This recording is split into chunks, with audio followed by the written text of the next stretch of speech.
Presidentja e Kosovës Vjosa Osmani ka vendosur që zgjedhjet e jashtëzakonshme parlamentare të mbahen me 28 dhjetor 2025.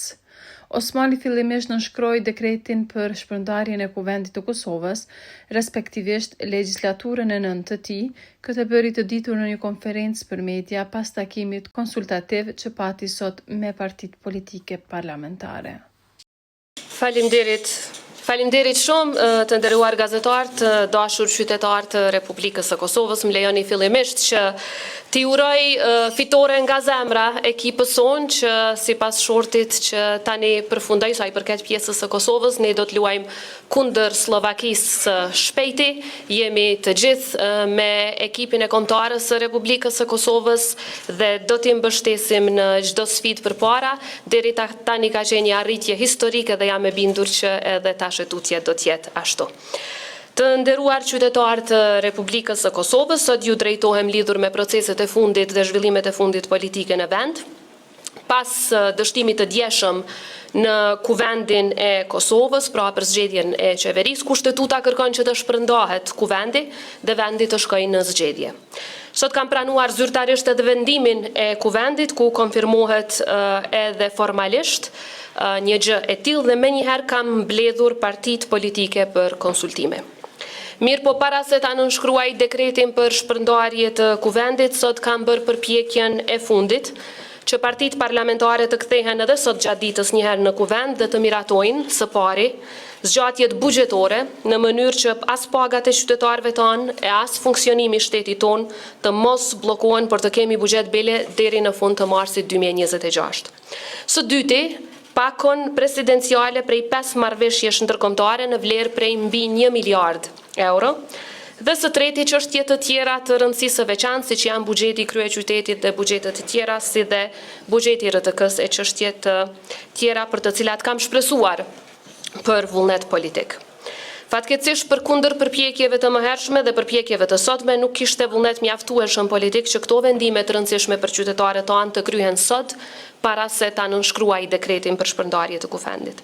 Ju njoftoj se ka ekzistuar baza kushtetuese e qartë që edhe pas dështimit të mandatarit të dytë të Kuvendit, Kuvendi të mblidhet dhe të marrë vendime. Kjo është konfirmuar edhe në aktgjykimin e gjykatës kushtetuese të vitit 2020, ku thuhet se dështimi i mandatarit të dytë, pra për të zgjedhur, nuk nënkupton shpërndarjen automatike të Kuvendit. Pra Kuvendi mund të jetë funksional deri në momentin kur nënshkruhet dekreti presidencial për shpërndarje. Megjithatë, në mungesë të vullnetit politik që të merren këto vendime, nuk ka pasur zgjidhje tjetër pos që menjëherë sot ta nënshkruaj këtë dekret, pra Kuvendi tashmë është i shpërndar. Është për keqardhje që nuk u arrit një dakordim i tillë, jo sepse marrëveshjet ishin të dobta, jo sepse ato nuk ishin të domosdoshme, por thjesht sepse mungoi vullnet politik. Ato nuk ishin thjesht dokumente teknike, ishin plane të qarta, konkrete dhe të matura, që prekin drejt për drejt ekonominë, arsimin, shëndetësinë dhe mirëqenien e qytetarëve tanë. Për gjatë javëve të kaluar kemi punuar gjatë dhe çdo ditë bashkë me Bashkimin Evropian e me Bankën Botërore që të kryhen të gjitha procedurat e nevojshme në përputhje me kushtetutën dhe ligjet në fuqi, në mënyrë që edhe plani rritjes edhe marrëveshjet e tjera të jenë të gatshme në Kuvend për votim. Pra në total po flasim për më shumë se 1 miliard euro investime për Kosovën, investime që tash mbeten të bllokuara. Pyetja shtrohet se çfarë do të kishin sjell këto marrëveshje. Këto nuk ishin thjesht numra në letër, ishin ndryshim i prekshëm në përditshmërinë e qytetarëve tanë. Fëmijët do të kishin qasje më të mirë në edukim cilësor dhe kujdes të hershëm, studentët dhe të rinj do të lidheshin me tregun modern të punës, familjet me asistencë sociale do të përfitonin mbështetje të drejtë dhe të qëndrueshme, mjekët, infermierët dhe pacientët do të kishin shërbime moderne, spitale funksionale dhe sisteme digjitale që më në fund funksionojnë, bizneset dhe fermerët do të shihnin një ekonomi më stabile, energji më të besueshme dhe infrastrukturë që hap mundësi. Prandaj mos votimi i tyre nuk i dënon partitë, por i dënon qytetarët. Kur nuk ratifikohen projekte që përmirësojnë jetën e qytetarëve, që në këtë rast ishin inicuar dhe proceduar nga presidenca, humbësi i parë është qytetari. Ta themi hapur, një Kosovë e dobësuar është humbje për të gjithë. Një Kosovë që pengohet të ecë përpara nuk i bën nder askujt. Dhe një shtet që humb fondet Bashkimit Evropian dhe të Bankës Botërore në shumë prej 1 miliard euro e më shumë, humb besimin e partnerëve dhe me të humb edhe perspektivë. Por mos votimi në kuvend rrezikon pra ta zbej edhe sukseset që janë arritur deri tani. Prandaj thirrja ime për partitë është që tani të bëjnë fushat dinjitoze me respekt të ndërsjell me standardet më të larta demokratike. E pas rezultateve, uluni, bisedoni dhe merrni përgjegjësinë që ju takon. Qytetarët tanë kanë nevojë që urgjentisht të kenë institucione stabile dhe të përgjegjshme e që marrin vendime në interes të tyre. Siç e dini, pas dekretit për shpërndarje, menjëherë vjen radha çështjes së datës së zgjedhjeve.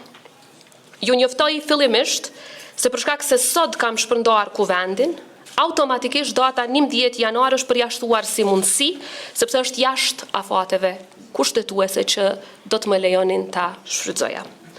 Sa i përket datës 4 janar, jemi njoftuar që nëse zgjedhjet mbahen në janar, sipas legjislacionit në fuqi dhe me që nuk kemi tashmë buxhet të miratuar për vitin e ardhshëm, atëherë KQZ-s do t'i lejohej sipas ligjit të përdorë vetëm 1/12 e buxhetit të saj, që i bjen maksimum diku rreth 1 milion apo 1.5 milion. Përderisa për këto zgjedhje është kalkuluar që mesatarisht do të kushtojnë rreth 8 milion.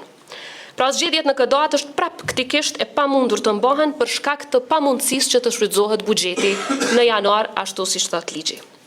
Kthehemi prandaj te dy datat e mbetura, pra 21 dhe 28 dhjetor, të cilat mund të bëhen sipas kushtetues. Sot partitë politike janë deklaruar kryesisht për këto dy data në takimin konsultativ që e patëm.